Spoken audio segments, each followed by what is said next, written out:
massive operation, 4 private groups working with 2 federal agencies, targeting 22 million social posts. What's your first reaction when you hear that was going on behind the scenes?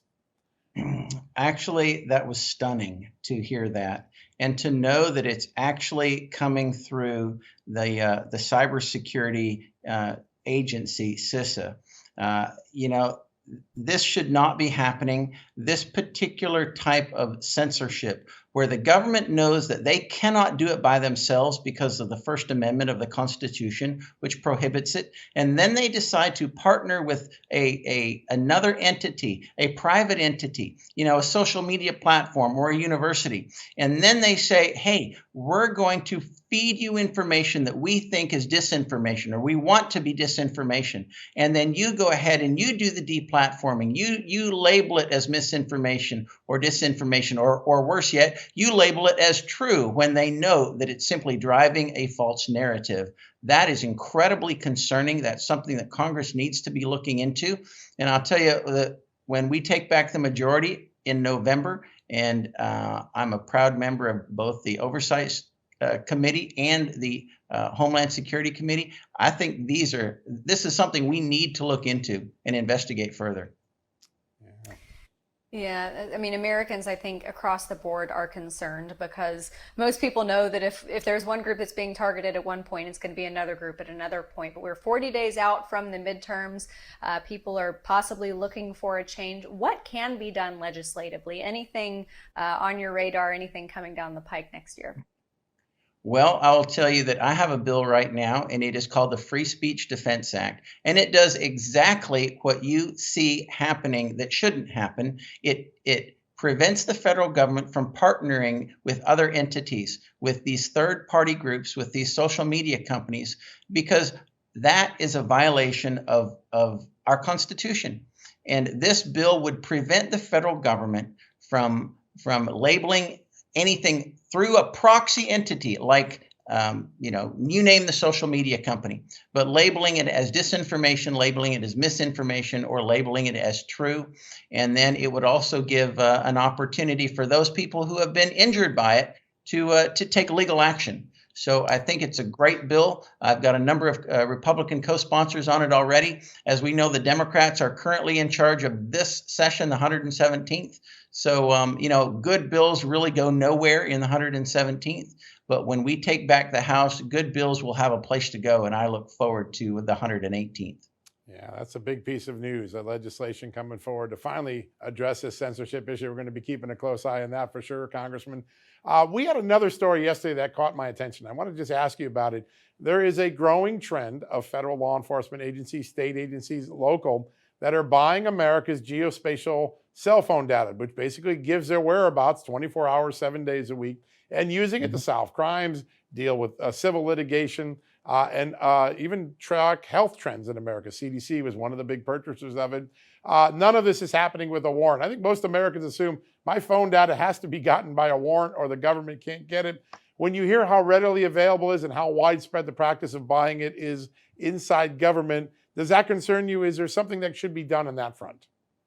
Well, I think there definitely are privacy issue concerns here. As we saw in one of the documentaries, 2000 Mules, I think you saw that cell phone data was used to actually pinpoint people who had been, who we saw on videotape, actually in my own home state, that were literally taking absentee ballots. They call them mules for ballot harvesting. So, that's a piece of information that was very valuable in that documentary. But how law enforcement uses it and how government uses it, I think there could certainly be a concern there. So that's something we just have to watch. Yeah, that's great. And Congressman, I wanted to ask you specifically about that concern as it relates to the FBI, because as far as the limitations of tech companies and also the limitations of three-letter agencies, I remember from the San Bernardino shooting that police were trying to break into the phone. Apple said either we couldn't or we wouldn't help. And the FBI was able to hack into it. And then the FBI didn't fill in Apple on how they were able to do that. Is that concerning? Well, I'll tell you, when the government gets into our private lives without a warrant, I think that's very concerning. And as a proud member of the Freedom Caucus and as someone who champions individual liberty, that should be what government is concerned about protecting.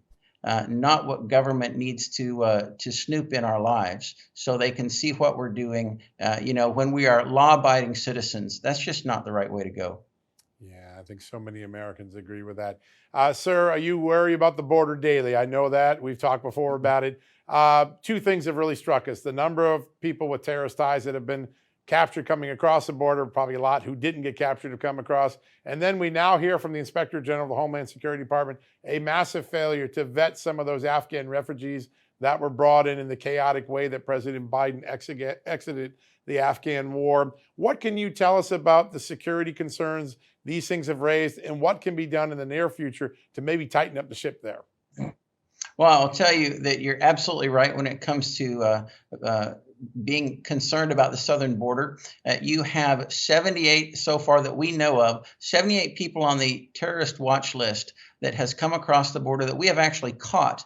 And there are, since President Biden has been in office, over 3.4 million people encounters illegal aliens that have come across the border, but yet there's over 900,000 gotaways, people that we know we weren't able to get. We saw them. We had some sort of information that they were there. Either they were tracked by a sensor or a video, but then there's the unknown gotaways as well. And how many more were on the terrorist watch list on the known gotaways as well as the unknown gotaways? It is an incredibly concerning piece of information. We do not have a secure border. And in my opinion, we do not have a secure country. We'll never have a secure country until we have a secure border. So this is something that we in the Republicans, we have a plan to address. It's called the Commitment to America. And one of those pillars is a nation that's secure. Part of that security is a secure southern border. And there's a number of ways to do that. Infrastructure is one of them. The wall is one of them. And funding additional border patrol and customs and border protection is another way. But that must happen. It absolutely must to have a secure nation.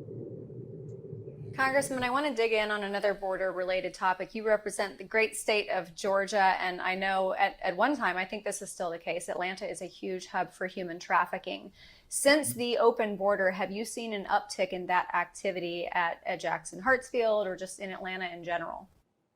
Oh, we've seen an uptick in human trafficking across the entire United States because of the open border. And it is absolutely tragic because I think that our federal government literally is the last link in the human trafficking chain. We are incentivizing illegal immigration, illegal aliens coming across the border, and there are many, many, many thousands upon thousands of unaccompanied children coming across the border. I cannot imagine parents in another country sending their children by themselves to cross the border, and then they are so susceptible to being trafficked. And it is a huge problem. It must be dealt with, but the Biden administration, they bear the sole responsibility for it. Yeah, and it's remarkable. So we only got about 20 seconds, but Vice President Kamala Harris, she was at a border, the DMZ in Korea, but not at our border. Does she ever go down to the border? I don't think she's been to the border yet, but she needs to, because it will tell her that it is not a secure border. So true. You've been saying that for some time now, sir. Sir, it's a great honor to have you on. Thank you for joining us. We're going to be watching for that legislation. Very important news ahead of us. So that's great. Thank you. Thank you, John. Thank you, Amanda.